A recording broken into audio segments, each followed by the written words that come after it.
राज्यामध्ये थकीत FRPचा मुद्दा आहे तितकाच महत्त्वाचा आहे। अनेक कारखान्यावर थकीत FRP पोटी साखर आयुक्तांनी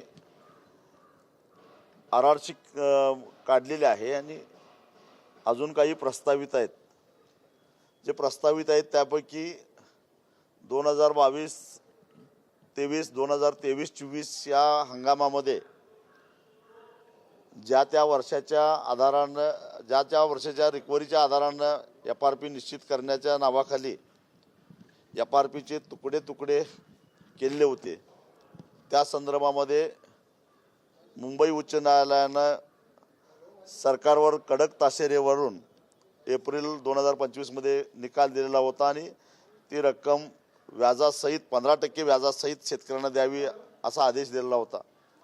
या आधीच्या साखर आयुक्तांनी प्रत्येक साखर कारखान्यांना त्यांच्या फरकाच्या रकमेचं निश्चित करून त्या अदा कराव्यात अशा प्रकारचे नोटीस काढलेली होती। सालीमठ साहेबांची बदली झाली आणि आत्ताच्या साखर आयुक्तांच्याकडे काही सुनावण्या झाल्या आणि ते फरकाच्या ज्या रकमा आहेत त्या तातडीनं जर का साखर कारखान्यांनी दिल्या नाहीत तर त्यांच्यावर सरकारी थकबाकी समजून RRCचे सर्टिफिकेट इश्यू करावेत अशी प्रमुख मागणी आजच्या बैठकीमध्ये आम्ही केली। साखर आयुक्तालयाकडून सातत्यानं सांगितलं जातं की या संदर्भामध्ये सुप्रीम कोर्टामध्ये एक याचिका दाखल झालेली आहे। वास्तविक पाहता ती याचिका मुंबई उच्च न्यायालयानं जो निर्णय दिलेला आहे त्याला आव्हान देणारी याचिका राज्य सरकारनंच दाखल केलेली आहे। आश्चर्याची गोष्ट म्हणजे राज्य सरकार शेतकऱ्यांच्या बाजूला उभा न राहता कारखानदारांच्या बाजूनं सुप्रीम कोर्टामध्ये गेलेला आहे। राज्य साखर संघही त्याच्यामध्ये आहे। आत्तापर्यंत 9 सुनावण्या झाल्या, परंतु प्रत्येक सुनावणीच्या वेळी सुप्रीम कोर्टानं मुंबई उच्च न्यायालयाच्या जो निकाल आहे त्याला स्थगिती द्यायला नकार दिलेला आहे। काल सुद्धा त्याची सुनावणी झाली आणि सुप्रीम कोर्टानं स्थगितीला स्पष्ट शब्दामध्ये नकार दिला आणि 13 जानेवारीला पुन्हा सुनावणी ठेवली। याचाच अर्थ वारंवार मुंबई उच्च न्यायालयाच्या निकालाला स्थगिती मागण्याचा प्रयत्न करून सुद्धा सुप्रीम कोर्ट प्रतिसाद देत नाही। त्यामुळं प्रत्येक कारखान्याकडे FRPच्या व्याजाच्या सहित फरकाची रक्कम आहे ती तातडीनं काढण्यासाठी RRC इश्यू करावेत, अन्यथा इथं साखर आयुक्त कार्यालयासमोर येऊन आम्हाला आता आंदोलन करावं लागेल असा इशारा आम्ही आज साखर आयुक्तांना दिला। त्याचबरोबर 2 साखर कारखाने यावर्षी असेच चालू झालेले आहेत। एक सोलापूर जिल्ह्यातील संत शिरोमणी जो सहकारी आहे, ज्याला नुकतंच NCDCनं मोठं कर्ज दिलेलं आहे, त्या कर्जाला राज्य सरकारनं हमी घेतलेली आहे। असं असताना जनरल सभेची मान्यता न घेता ओंकार शुगरला हा कारखाना संचालक मंडळानं भाड्यानं दिलेला आहे। 1.5 महिना झालं, 2 महिने होत आले तो कारखाना चालू आहे। ही कुठल्या आधारानं कारखाना चालू आहे? तो काय सहयोगी पद्धतीनं हा जो कारखाना चालू आहे त्याला शासनानं मान्यता दिलेली आहे का? दिलेली नसेल तर अशा प्रकारे कारखाना कसा काय चालू राहतो आणि सभासदांचं काय? अशा प्रकारची तक्रार केली।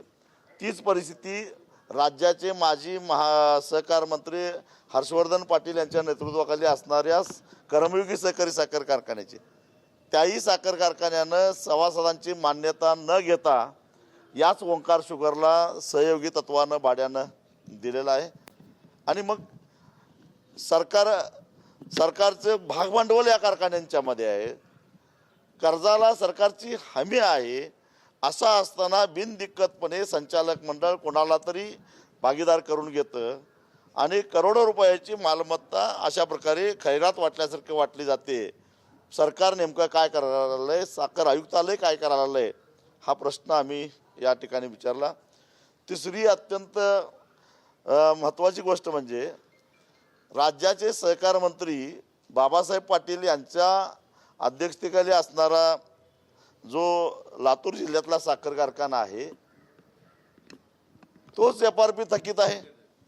आणि मग ही थकीत FRP जर राज्याच्या सहकार मंत्र्याच्या कारखान्याचीच असेल तर हे सहकार मंत्री राज्यातल्या ऊस उत्पादक शेतकऱ्यांना काय न्याय देणार? आणि मग सहकार मंत्र्यांच्यावर साखर आयुक्त कारवाई करणार का? हा खरा सवाल आहे. आणि तोच मुद्दा आम्ही विचारला. कायद्यानं खरं तर केलं पाहिजे, सहकार मंत्री असो किंवा काही असो. कोर्टाच्या दणक्यानं माणिकराव कोकाट्यासारख्या वाचाळवीराला सुद्धा आपलं मंत्रिपद गमवावं लागलं. तेव्हा राज्याचे सहकार मंत्री असले आणि त्यांनी जर का शेतकऱ्यांचे पैसे बुडवलेले असतील तर त्यांच्यावर सुद्धा कारवाई झाली पाहिजे, अशी स्वाभिमानी शेतकरी संघटनेची स्पष्ट भूमिका आहे. आणि शेवटचा मुद्दा म्हणजे आज अनेक साखर कारखाने तोडणी वाहतुकीच्या नावाखाली शेतकऱ्यांची लुबाडणूक करतायत. मराठवाड्यामध्ये 1200-1300 रुपये प्रति टन तोडणी वाहतूक दाखवले जातात. वास्तविक पाहता या साखर कारखान्यांना कार्यक्षेत्र दिलेलं आहे ते 25 किलोमीटरचं. खाजगी असो किंवा सहकारी असो, 25 किलोमीटरच्या परिघामध्ये असणाऱ्या ऊसावर आमचा कारखाना पूर्ण क्षमतेनं चालतो, अशा प्रकारचं रेकॉर्ड, अशा प्रकारची कागदपत्र या साखर कारखान्यांनी साखर आयुक्ताला देऊन त्याच्या आधारानं काही लोकांनी एक्सपान्शनसुद्धा केलेलं आहे. मग असं असताना 100-150 टन किलोमीटरवरून ऊस आणून त्याच्यासाठी भरमसाठ वाहतुकीचा खर्च करून तो सारा बोजा कारखान्याच्या जवळ असणाऱ्या 25 किलोमीटरच्या आत असणाऱ्या ऊस उत्पादक शेतकऱ्यांच्यावर का टाकला जातो? आणि त्यामुळं जवळच्या शेतकऱ्यांचा जर विचार करायचा झाला तर आज सरकारनं जो काय तोडणीचा दर बांधून दिलेला आहे प्रति टन 439 रुपये, वाहतुकीचा हिशेब केला तर 25 किलोमीटरच्या आत ज्या शेतकऱ्यांचा ऊस आहे त्यांना जास्तीत जास्त 259 रुपये प्रति टन भाडं द्यावं लागतं. आणि मग तोडणी आधी वाहतूक याची बेरीज केली आणि त्याच्यावरचं असणारं जे कमिशन केलं तर कुठल्याही साखर कारखान्याची तोडणी वाहतूक ही 690 पासून ते 715 रुपयाच्या वर जायला नको. मग असं असताना 1200 आणि 1300 रुपये तोडणी वाहतूक होतंच कसं? आणि अशा प्रकारे लांबून आणलेल्या ऊसाचा वाहतुकीचा बोजा जवळच्या शेतकऱ्यांच्यावर का? टनाला 200 ते 300 रुपये कारण नसताना शेतकऱ्यांची लूट व्हायला लागलेली आहे, यालाही आमचा आक्षेप आहे. 1.5 महिना होऊन गेले साखर कारखाने चालू होऊन. अनेक साखर कारखान्यांनी अजूनही FRP दिलेल्या राज्याचा थकबाकीचा आकडा हा 2000 कोटीच्या वर गेलेला आहे. काही कारखान्यांनी FRPची मोडतोड केलेली आहे. त्यांच्यावर सुद्धा मुंबई उच्च न्यायालयाच्या एप्रिल महिन्यातल्या आदेशानुसार कारवाई झाली पाहिजे, ही मागणी आजच्या बैठकीमध्ये करण्यात आली. सर, हे ओंकार शुगर बाबूराव बोत्रे कोण आहेत? खासगी ताब्यात घेतात ठीक आहे, पण सहकारी कारखाने ताब्यात घ्यायला लागले काय? जरा सांगा. माझ्या माहितीप्रमाणे आता त्यांच्याकडे असणाऱ्या साखर कारखान्यांची संख्या 18च्या आसपास गेलेली आहे. एखादा धूमकेतू उगवावा त्या पद्धतीनं हे ओंकार शुगर हे नाव गेल्या 1-2 वर्षामध्ये आमच्या कानावर पडायला लागले. यापूर्वी गेली 35 वर्ष या ऊस आंदोलनामध्ये आहे. यापूर्वी कधीच या कारखान्याचं नाव मी ऐकलं नव्हतं, या कंपनीचं नाव मी ऐकलं नव्हतं. मला माहीत नाही याच्यात कुणी पैसे गुंतवले, कुणाचा पैसा आहे, हळूहळू तेही कळेल. परंतु निश्चितच कुणीतरी मोठा माणूस असला पाहिजे, कारण एका बाजूला साखर कारखाने चालत नाही असं साखर कारखाने चालवणं मुश्किल झालेलं आहे असं या कारखानदारीमध्ये असणारे जाणणारे लोक सांगतायत. वारंवार सरकारच्या मदतीची अपेक्षा करतायत. सरकारनं आमच्या कर्जाचे थकामी घ्यावी असं म्हणतात. आणि दुसऱ्या बाजूला एक कंपनी बघता बघता 1-2 नव्हे तर 18 कारखाने घेऊन चांगल्या पद्धतीनं चालवतो असं दावा करतंय. याचा गोडमंगल काय? कुणाचा काळा पैसा तर याच्या पाठीमागे नाही ना? या सगळ्याचा शोध घेणं गरजेचं आहे. मागणी करता काय बाबूराव बोत्रेंचं त्याची हिस्ट्री काय, जिओग्राफी काय? हे जे बाबूराव बोत्रे नावाचे ग्रस्त आहे त्यांच्याबद्दल आम्हालाही काही माहिती नाही, कारण आत्ताच त्यांचं नाव ऐकतोय. ते पूर्वी बिल्डर होते असं मी ऐकलं, पण असं कुठला धंदा आहे की त्याच्यामध्ये अमाप पैसा एवढा कमावला आम्हाला माहीत नाही. अचानक साखर उद्योगातले लोक तर म्हणतात कारखानदारी चालवणं अवघड आहे. आणि मग अशा पद्धतीनं हे निश्चितच मी सांगतो कुठल्या तरी राजकीय नेत्याचा काळा पैसा याच्यामध्ये आहे आणि त्यातून ते काळा पैसा पांढरा करण्याचा हे उद्योग चालू आहे. राज्य स्तरावरचा नेता आहे का राष्ट्रीय स्तरावरचा नेता त्याचा शोध घेतोय. शोध लागला की सगळ्यात आधी पुण्याला येऊन मी पत्रकार प्रकरण आहे प्रकरणाची चौकशीची मागणी एवढं साधा हार्डवेअर काहीतरी दुकानदार होता आम्ही ऐकले शिरोडला कुठेतरी आणि डायरेक्ट 18 कारखाने कुठून आले नाही याचा शोध आम्ही घेतो आहोत. शोध लागला की आधी पुण्यातच येऊन पत्रकार परिषद मी घेणार आहे, पण शोध लागणं गरजेचं आहे आणि बाबूराव बोत्रेंच्या एकूण हे सगळ्या व्हायलाच पाहिजे असं माझं मत आहे. कारण असा काय चमत्कार झाला की एवढं 18 कारखाने चालवणे एवढं अरे काय. खरं तर मॅनेजमेंट गुरु म्हणून त्यांनी आता महाराष्ट्रातल्या सगळ्या कारखानदारांना मग त्यांनी मार्गदर्शन तरी केलं पाहिजे. कारण एका बाजूला महाराष्ट्रातल्या आजारी पडणाऱ्या साखर कारखान्यांची संख्या वाढत चाललेली आहे आणि दुसऱ्या बाजूला एक व्यक्ती अशा पद्धतीने एका पाठोपाठ एक अगदी पवारांना सुद्धा मागं टाकून पुढे चाललेला माणूस कोण आहे हे समजून घेण्यामध्ये आम्हालाही रस आहे. पवारांना जिज्ञासा आहे बाबा कोण आहेत बाबूराव बोत्रे पवारांनी त्याचा शोध घ्यावा आणि आमच्याही ज्ञानात भर टाकावी. सत्ताधारी पक्षाशी संबंधित आहेत असं वाटतं का तुम्हाला ते? साखर आयुक्त कार्यालयाकडून VSIची चौकशी सुरू आहे, मात्र ही चौकशी कुठेतरी लपवली जाते साखर आयुक्त कार्यालयाकडून. त्यावर स्पष्टता येत नाहीये. साखर आयुक्त सुद्धा या संदर्भातली माहिती देत नाहीयेत. तुम्ही काय नेमकी याच्या संदर्भात माहिती घेतली का? VSIच्या अनुदानासंदर्भात ही चौकशी सुरू आहे. खरं तर VSIची चौकशी करण्याचा निर्णय जेव्हा मुख्यमंत्र्यांनी घेतला त्यावेळी मी सगळ्यात आधी स्वागत केलेलं होतं. कारण या VSIला महाराष्ट्रातला प्रत्येक ऊस उत्पादक शेतकरी टनाला 1 रुपया वर्षाला वर्गणी देत असतो. त्यामुळं आम्ही दिलेल्या वर्गणीचं काय झालं हे सरकारच्या माध्यमातून आम्हालाही समजलं पाहिजे आणि चौकशीचा आदेश दिलायच. तर आता चौकशीत काय निष्पन्न झालं हेही केवळ सरकारला कळून चालणार नाही, तर महाराष्ट्रातल्या ऊस उत्पादक शेतकऱ्याला सुद्धा कळालं पाहिजे. मुळामध्ये VSI बद्दलच आमचा आक्षेप आहे. VSIच्या कार्यपद्धतीबद्दल आमचा आक्षेप आहे. ही VSI हा एक न्यास आहे, सार्वजनिक न्यास आहे आणि या न्यासाचे ट्रस्टी हे महाराष्ट्रातले साखर कारखानदार आहेत. आधी फक्त सहकारी साखर कारखानदार होते, आता खाजगी कारखानदार सुद्धा त्या ट्रस्टीमध्ये गेलेले आहेत आणि याच VSI मार्फत कुठल्या साखर कारखान्यानं किती रिकव्हरी ही बी हेवीच्या माध्यमातून इथेनॉलच्या उत्पादनासाठी वापरली, सिरपपासून इथेनॉल करण्यासाठी किती टक्के रिकव्हरी वापरली याचं ऑडिट करण्याचं काम हेच VSI करतं.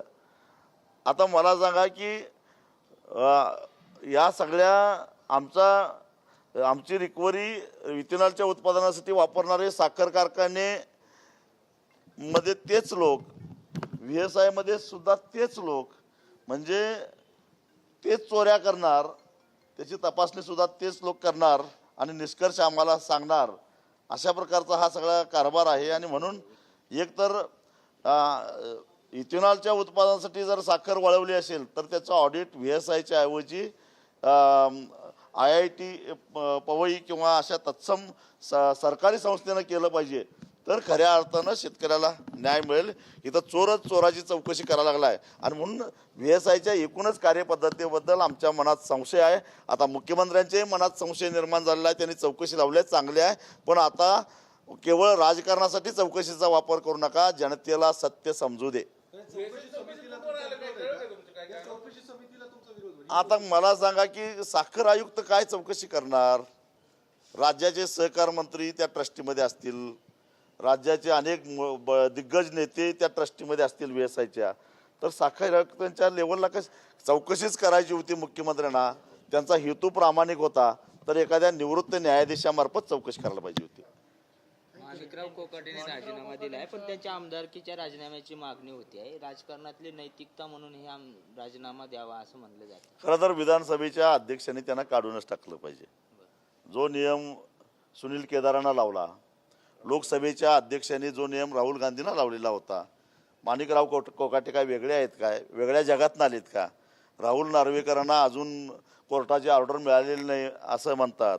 माझी राहुल नार्वेकरांना विनंती आहे, नुसतं कोर्टाच्या ऑर्डरची वाट बघू नका, एक चांगला ज्योतिषी बघा, चांगला मुहूर्त बघा आणि समारंभपूर्वक माणिकराव कोकाटे यांची विधानसभेतून हकालपट्टी करा. देशामध्ये पुनरागमन होण्याची शक्यता आहे. आधीच धनंजय मुंडे हे वादग्रस्त होते. त्यांच्यावरचे कृषी मंत्री म्हणून त्यांच्यावर झालेले जे भ्रष्टाचाराचे आरोप आहेत त्याच्यात काय स्पष्टता झालेली नाही, त्याचा काय खुलासा झालेला नाही आहे. आणि त्यामुळं अशा वादग्रस्त व्यक्तीला पुन्हा मंत्रिमंडळात घेणं योग्य नाही असं माझं स्पष्ट मत आहे. तुम्ही दिल्लीच्या राजकारणात एवढे होतात. सध्या पृथ्वीराज चव्हाण यांचं एक वक्तव्य आहे की 19 तारखेला पंतप्रधान मराठी पंतप्रधान होणार, मोठ्या हालचाली सुरू आहेत. असं काही देशात दिसतंय तुम्हाला चित्र? आता पृथ्वीराज बाबा हे अतिशय जबाबदार आणि ज्येष्ठ नेते आहेत महाराष्ट्राचे. त्यांच्याबद्दल माझ्याही मनामध्ये आदर आहे आणि ते असं काही बेताल वक्तव्य करण्याबद्दल कधीच प्रसिद्ध नव्हते. त्यांच्या वक्तव्यामध्ये काहीतरी दम निश्चितच असणार. एक दिवसाचा प्रश्न आहे, उद्या कळेलच काय झालंय ते. पण असं घडलं, बाकीचं राजकारण सोडा, पण मराठी माणूस जर का पंतप्रधान झाला तर मला सुद्धा आनंद होईल. पार्थ पवारांवरती एवढं अधिवेशन मॅनेज केलं, अख्खं विरोधक मॅनेज केले. सगळं समोर आले. आम्ही वारंवार मागणी केलेली आहे की केवळ दिग्विजय पाटीलवर गुन्हा दाखल करून चालणार नाही. त्या कंपनीचं 90% शेअर्स जर पार्थ पवारांचे असतील तर ते मोकाट का सुटत आहेत, 99% जे काय असतील ते, तर त्यांना का जबाबदार धरलं जात नाही. आणि मुळामध्ये पार्थ पवार ही व्यक्ती महत्त्वाची नाही, त्यांचे वडील महत्त्वाचे आहेत. त्यांचे वडील उपमुख्यमंत्री आहेत म्हणून सरकारचा महसूल बुडवण्यापासून ते सरकारी जागा करण्यापर्यंत त्यांची मजल गेलेली आहे. त्यामुळं पार्थ पवारांना जबाबदार धरलंच पाहिजे असं माझं स्पष्ट मत आहे. तर बरं, माझा एक मुद्दा सांगतो. याच पुण्यामध्ये मी 2018 साली बांधकाम कामगार मंडळामध्ये होणारा जो भ्रष्टाचार आहे त्या संदर्भामध्ये वारंवार आवाज उठवलेला होता. त्याच्या खरेदीमध्ये मोठा घोटाळा झालेला होता. 11,000 कोटी रुपये असेच उडवलेले होते. आणि जो आरोप मी पूर्वी केलेला होता त्याच्यावर आता कॅगनं शिक्कामोर्तब केलेला आहे. कॅगनं सुद्धा ताशेरे मारलेले आहेत. आणि तरीसुद्धा राज्यामध्ये अनेक बोगस बांधकाम कामगार तर दाखवलेले आहेच. मध्यान्ही भोजनाच्या नावाखाली बांधकाम कामगार मंडळाचा जो पैसा आहे तो उडवण्यात आलेलाच आहे. त्यांना सुरक्षा यंत्रणा जे काही सिक्युरिटी किट दिलेलं आहे त्याच्या खरेदीमध्ये मोठा भ्रष्टाचार झालेला तर आहेच. आणि हा पैसा कोणाचा आहे तर हा सारा पैसा सामान्य माणसाचा आहे. टाऊन प्लॅनिंगकडं अगदी खेड्यापाड्यातल्या माणसानं सुद्धा जर आपली जमीन NA करायला टाकली तर त्याला सुद्धा बांधकाम कामगारांच्यासाठी काही निधी वर्गणी म्हणून भरावं लागतं. बिल्डरांना तर भरावं लागतंच, पण खेड्यापाड्यातल्या लोकांचा सुद्धा त्याच्यामध्ये पैसा आहे.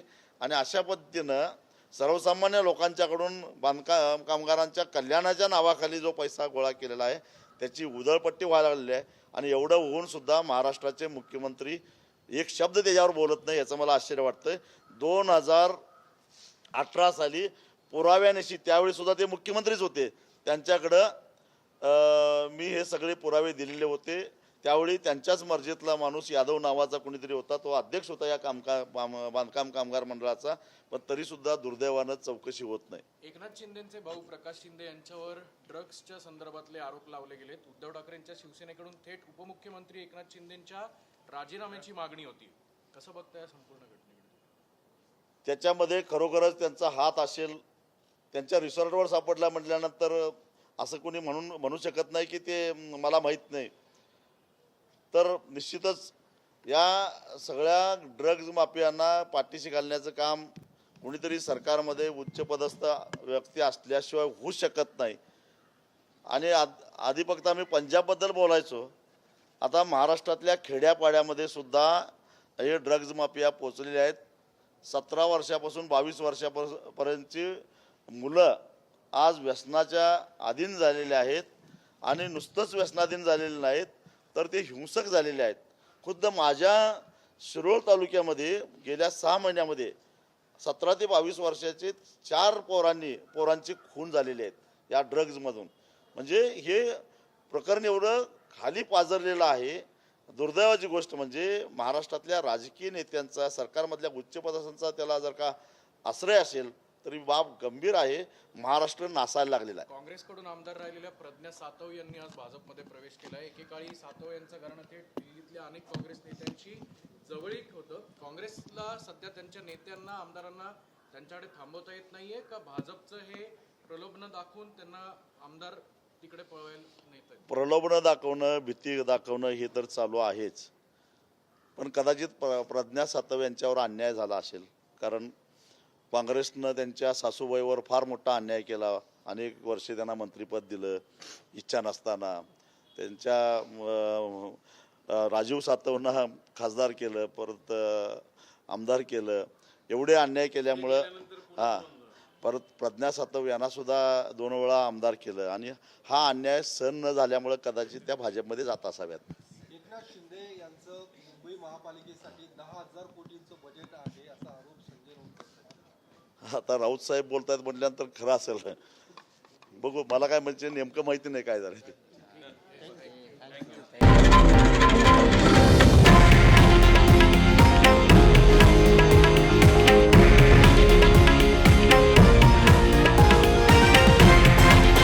हे आहे देशातील नंबर 1 न्यूज नेटवर्क आणि आपण पाहत आहात TV9 मराठी, एकमेव.